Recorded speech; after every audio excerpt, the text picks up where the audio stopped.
देखें, अगर कोई हैकिंग में इन्वॉल्व है तो वो आपका दुश्मन इंडिया ही है, जिसने हर तरह के जर्नलिस्ट का भी और बाकियों का भी है, और वो कभी चैन से नहीं बैठेगा।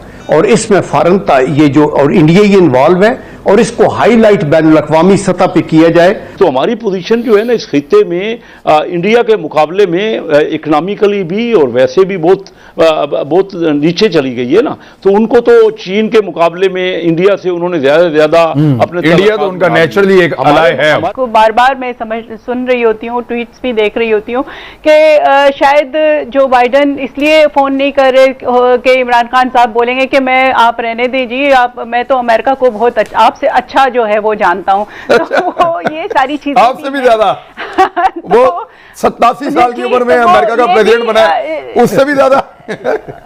और इन एडिशन टू दैट जो पाकिस्तान को 2 डायरेक्शन वार सिनारियो वो क्रिएट करके बैठा हुआ था, और हमारे अंदर आपके ख्याल में ये मैरान बेस और कामरा बेस और GHQ ये हमले, इनका बेनिफिशियरी कौन था? जो हमारे साफ जहाजों पे और P3C ओरिएंट पे, वो इंडिया ही था।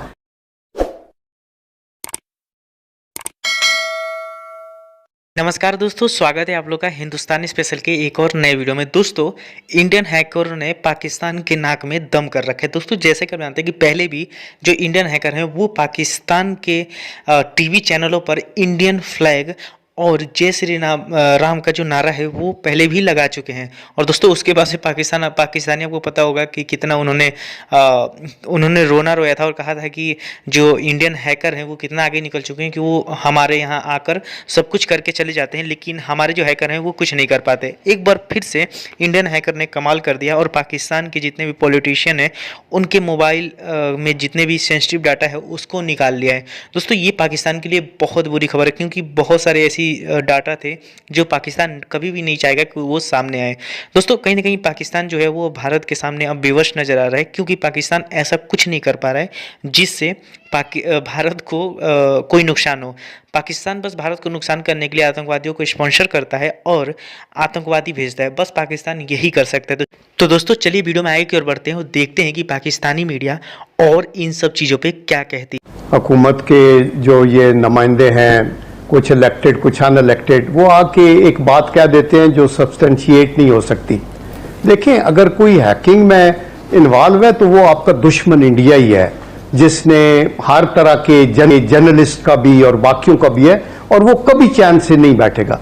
तो हमें अगर अपनी तोपों का रुख अपने मुल्क के अंदर विदाउट एनी प्रूफ शुरू कर देंगे तो आप दुश्मन की मदद कर रहे हैं। तो एक तो बात यह है, इसकी जरूर इंक्वायरी हो और इसमें फौरनता ये जो और इंडिया ही इन्वॉल्व है और इसको हाईलाइट बैनुल अक़वामी सतह पे किया जाए और ये बताया जाए कि इनके कितने काले करतूत हैं कि ये पाकिस्तान के अंदर भी नफाक और हमारे जो लीडर हुकूमत में हों या अपोजिशन में हों उनके साथ भी इनका ये रवैया है। तो ये एक इस एफर्ट के ऊपर हमें जाना चाहिए। दूसरा, अभी ये अफगानिस्तान के एम्बेसडर की बेटी का मसला, आई एम श्योर ये सामने आएगा। ये सारी चालें हैं।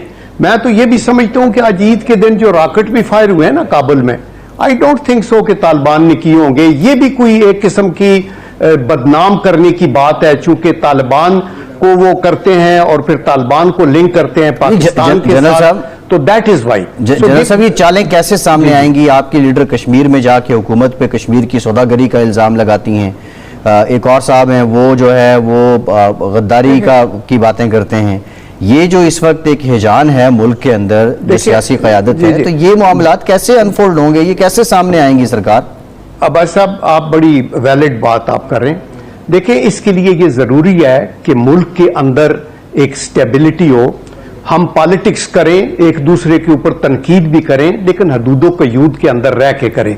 ये सब पे एप्लीकेबल है। मैं कोई एक पार्टी की बात नहीं कर रहा, लेकिन अनफॉर्चुनेटली हम दस्तों गिरबान हो जाते हैं और इस तरह ट्रीट करते हैं एक दूसरे को जैसे हम किसी को गद्दार कह दिया, किसी को कि ये जी एक किस्म के जाती दुश्मनी है और आप उस सियासी मुखालफत होती रहती है। हम आपस में मिलते भी हैं, आपका वर्किंग रिलेशनशिप अपोजिशन से रहता है, लेकिन आप कुट्टी करके बैठ जाएं तो फिर मसाइल यही होंगे।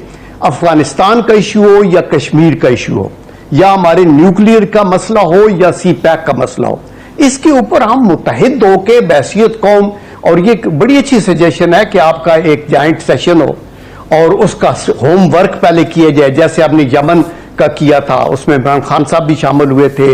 ये जॉइंट सेशन में मैंने 20 मिनट की तकरीर भी की थी, फिर हमने रिकमेंडेशंस बनाई थी उसके ऊपर, और फिर वो हमने दी। इससे प्राइम मिनिस्टर के हाथ मजबूत होते हैं, तो इंटरनली उसको मजबूत करें, चूंकि बाहर का दुश्मन बहुत एक्टिव है। और मैं आपको सच्ची बात बता रहा हूं कि इंडिया जो है वो तिलमिला उठा है, ये अफगानिस्तान के अंदर जो पसपाई अमेरिका की हुई है, तो उसकी तो $3 अरब की वो, और इन एडिशन टू दैट जो पाकिस्तान को 2 डायरेक्शन वार सिनारियो वो क्रिएट करके बैठा हुआ था।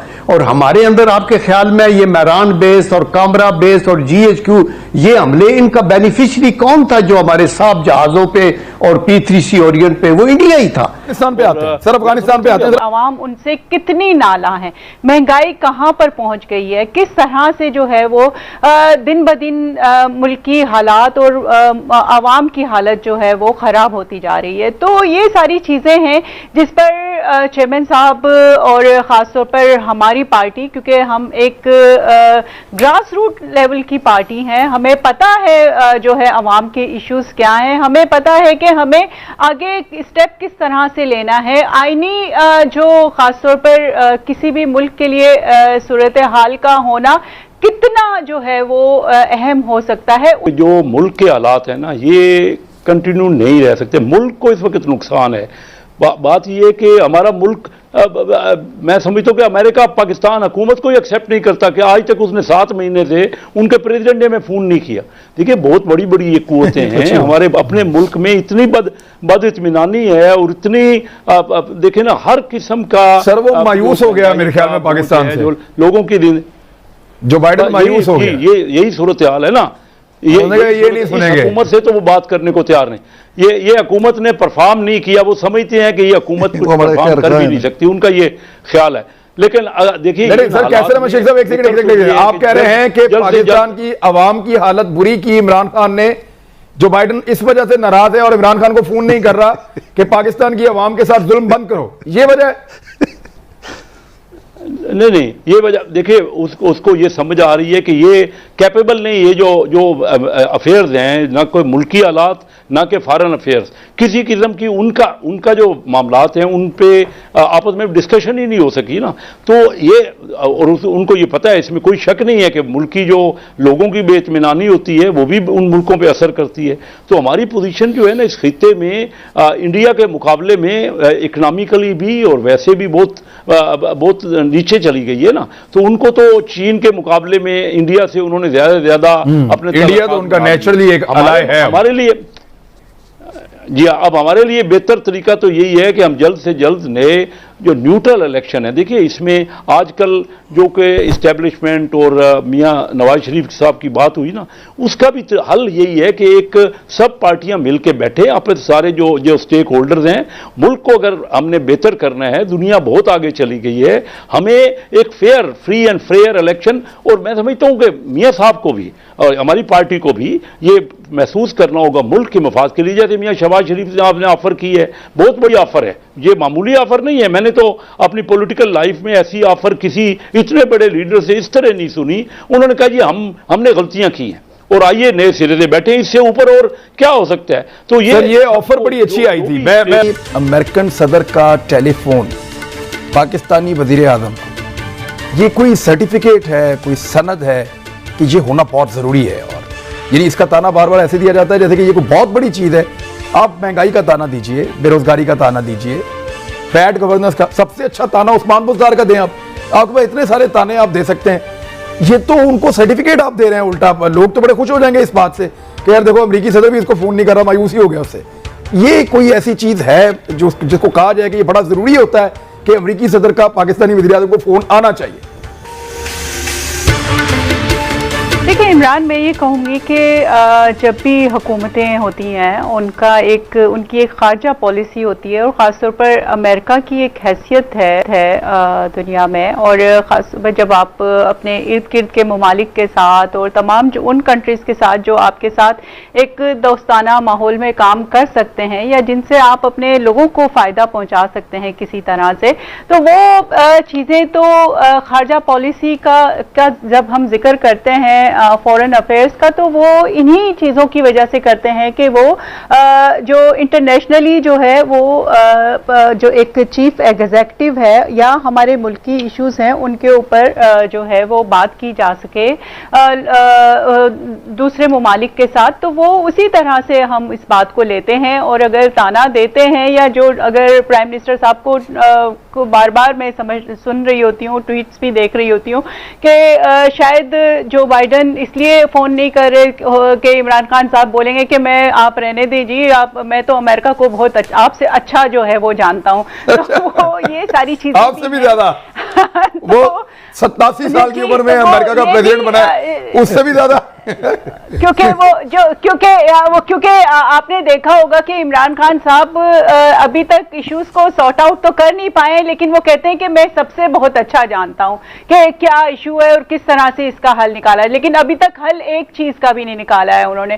तो ये सारी चीजें हैं जो आपको किसी भी मुल्क के एग्जीक्यूटिव को जो है वो मैं समझती हूँ कि होना चाहिए कि उनके साथ फॉरेन रिलेशंस कैसे जो है वो रखे जा रहे हैं, या आप मुल्क में तो नाकाम है ही, आप इंटरनेशनली भी जो है वो नाकाम साबित हो चुके हैं।